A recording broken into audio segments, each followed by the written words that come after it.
everyone, welcome back to Powerpuff Month. I'm Captain Logan. And I'm Brandon. Brandon! Even got Brandon in on Powerpuff That's right. Month. I haven't seen Brandon in a while. It's been on the channel about 2 months. Or in person. I haven't seen it in a while. Which is rare. Yeah, we usually hang out all the time. It's been maybe 3 years since we've gone more than a week without interacting, yeah. So anyway, how you doing, buddy? It's good to see you. I'm doing great. Nice to see you. Bringing Brandon back Handshakes all around. Powerpuff Month. Today we're talking about the first part of the episode that Steve and I did a couple weeks ago, Super Zeros.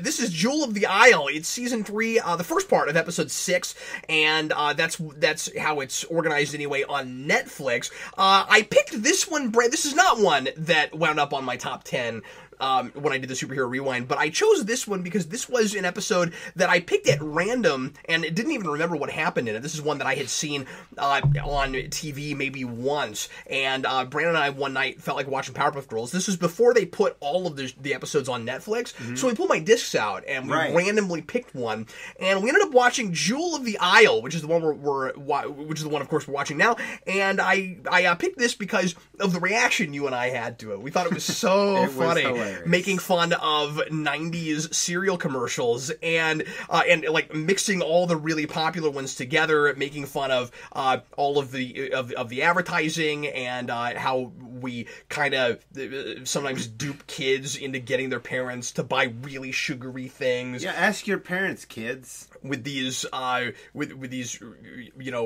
colorful mascot characters. Yeah, and the gimmicks inside the box, too. Yeah, they make fun of that, too. So anyway, obviously we'll talk about all that as we're watching. But this is one of those things that I think that a lot of kids that would watch it now, it would go over their heads a little bit. Oh, totally. We still do this, but I don't think to the same degree. Not to the same extent that we did in the 90s. You don't see as much of the commercials now, I don't think. Oh, absolutely not. Commercials for cereals are just way different than they ever were. I mean, you don't see the Trix Rabbit hopping around like you used to, or Lucky Charms. Do you not? Guy. I mean, I saw a Captain Crunch commercial recently. Oh, really? Was it toned down or amped up? Because Captain Crunch was one of the odd men out. I always felt like the Captain Crunch commercials, they were of a different sort of nature. It was the same formula. It was just a different sort of animation. Interesting. Yeah. Well, I guess. Well, now that I think about it, a lot of cereals that I used to see commercials for either don't exist at all, or exist in a different way, or they're found in different areas, not where they used to be found. So anyway, if you want to watch the episode with us, and I suggest that you do, this is more of a watch it with us kind of video as opposed to a podcast. Go to Netflix if you have Netflix. As I said, it's season 3, episode 6, and it is the first part of that. So we'll be seeing the intro. And if you have it on DVD, of course, you can watch it that way too. Get it past all the menus, get it to timestamp 0, and get ready to press play whenever I say now. Are you ready, Brandon? I'm ready, Cap. Everybody, please press play right now. So me and Captain Crunch have something in common. Oh yeah, what's that? Well, we're both captains. Oh well, if you look at Captain Crunch's, we're both self-proclaimed captains. That's right. Well, if you look at his, I've heard if you look at his stripes, he's not actually a captain. Is he? Do you think he's like just a lieutenant, or is he like an admiral? Because he looks like he's wearing an admiral suit. I think his stripes denotate a lieutenant, but his suit denotes he's all sorts of mixed up. It's honorary titles gone awry. But yeah, I'm not. That's what I was alluding to. I'm not actually a captain of anything, and it turns out neither is Captain Crunch. Well, he's cuckoo for Captain Crunch. For Captain Puffs. He's cuckoo. I gotta have my Captain Pops. I'm cuckoo for Powerpuff. That's why we're doing Powerpuff Month. Anyway, this is an episode that I've only seen a couple times and Brandon's only seen once, so we're going to kind of re-experience it here. We didn't watch this ahead of time. We wanted to kind of rekindle that hilarious experience, and we watched that late at night when we did it. Oh yeah, of course. So of course that's the best time to watch. We were already super silly and in that kind of a mood, and it was just exactly the thing to watch. Yeah, indeed. Or is it? Or you shouldn't open a jewelry store in Townsville. or you're always yeah. gonna get your jewels taken away. Oh, he's a fast mover. But then the question is, who's the real moron? The person that put a jewelry store in a town where jewelry stores always get robbed, or the thief who knows he's going to get picked up by the Powerpuff Girls? Well, they're both equally stupid because it was equally stupid thing to do. How did that just happen? But see, if all of the jewel thieves were smart, if all the jewel thieves were smart and all of the jewelry stores were smart, then you wouldn't have any thievery, but you also wouldn't be able to buy jewels. That's correct. You wouldn't be able to buy jewelry.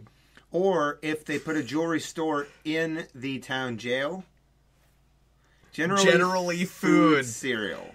And now it immediately... We don't realize it yet, but this has already become a thing lampooning cereals and being General a parody Mills. of all that stuff, because that's General Mills, yeah. This isn't exactly the same thing as Meet the Beatles being a tribute to the Beatles and making fun of the Beatles. It's more taking a part of popular culture and you know, creating a lot of social commentary around it. Voiceovers on Powerpuff Girls always got me because they're a perfect spoof of just informational videos from the 50s. Well, it's actually more about movie serials and it's doing that because of 60s Batman. True. True. And the narrator himself becomes almost a character in the show. Well, not almost. Characters interact with the narrator. That's a lot of cereal. Well, grab it.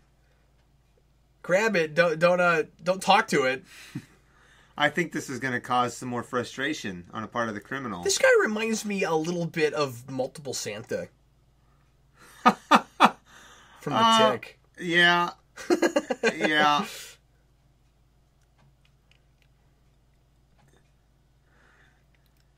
Maybe he was, which came first, Multiple Santa or this guy?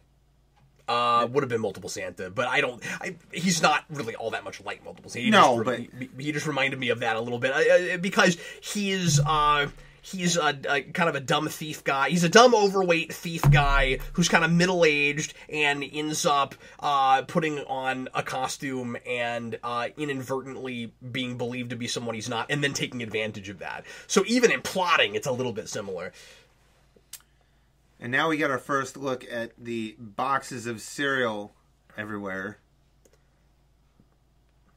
Oh, he's got thousands of boxes of cereal he's about to go through. Seems like a waste of good cereal. They nailed the General Mills logo. I like that instead of a G, they've made it for some reason a treble clef. There's a reason for that. Okay. And it's the same reason I signed my last name with the treble clef being a violence, because it is the G clef.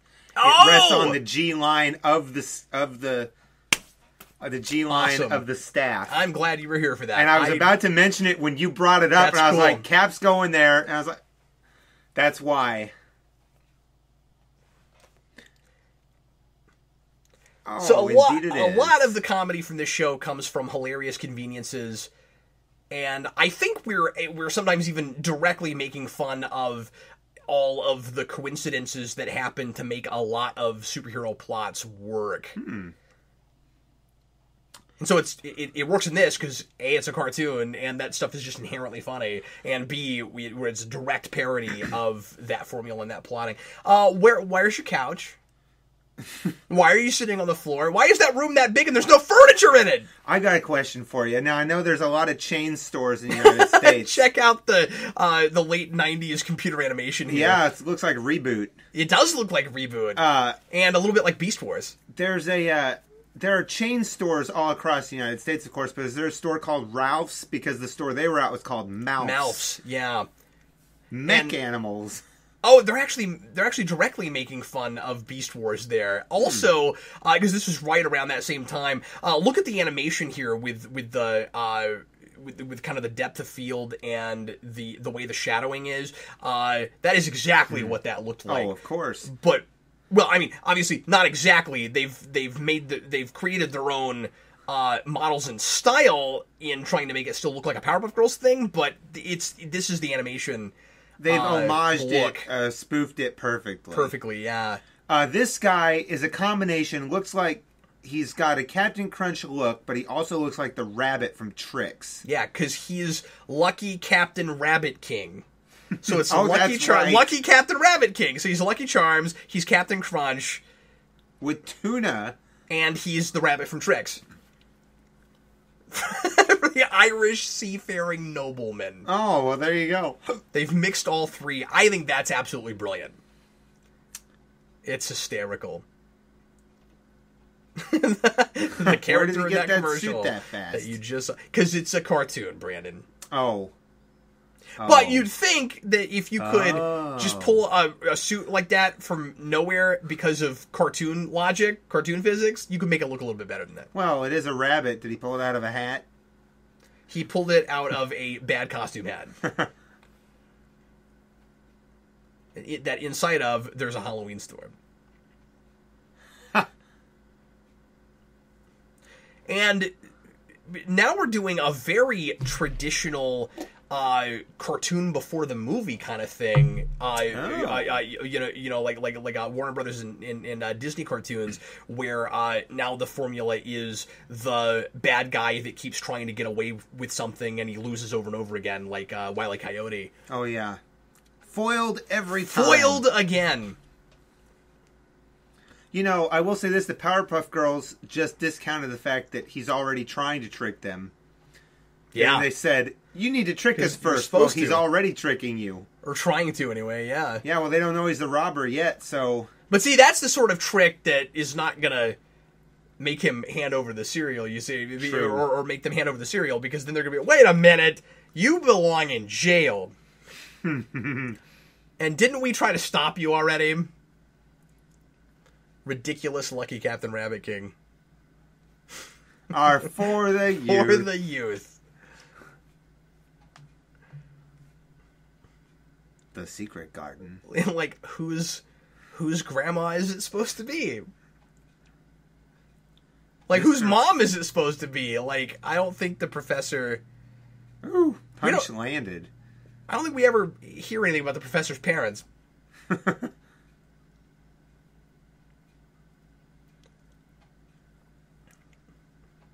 Thirsty for cereal. Whoa. Yeah. Wow, good job. Way to trick us. You're doing Joe Deere. Oh, Joe Deere. I was going to call it the Zamboni of the lawn. It does look like a Zamboni. It's a Joe... Is his name Mr. Payne? Oh, Mr. Fan.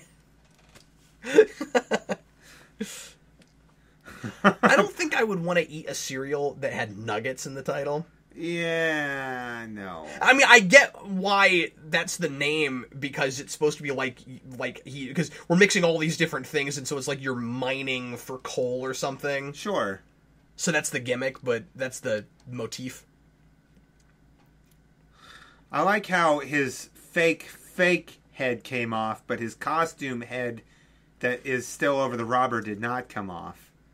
It's kind of disturbing looking. It is. And once again, we have that hilarious... Oh, and he's wearing a Santa Claus suit now. He's got Santa costume. He is multiple Santa. He's just one. He's multiple Santa. If it was singular just one. Santa. But I am positive that if you electrocuted this guy with an electric billboard, there would be more than one of them. Oh, indeed. Especially standing on those trash cans. That costume is disturbing. But yeah, we once again have this hilarious juxtaposition, which Powerpuff Girls is all about, of the kind of cutesy, seemingly harmless stuff mixed with hilarious cartoon ultra violence. And like, where did he get a helicopter? Where did he get a second helicopter? I was going to ask the same thing. See, if you could pull that out of nowhere, like, I was going to give it a little bit of credit, the benefit of the doubt, and say, like, it's cartoon physics, kind of, but there's a little bit of an internal lot. No, there's not. He landed 2 helicopters on the professor's house. Yeah. But that's funny because... Bubbles! It's summer! But that's, that roof is so flat, you could land a helicopter on top of it. It's a old 60s style 2-story. Yeah. He's still going with this all I want is cereal thing. Like, you got to give him his brazenness. I want some of that cereal.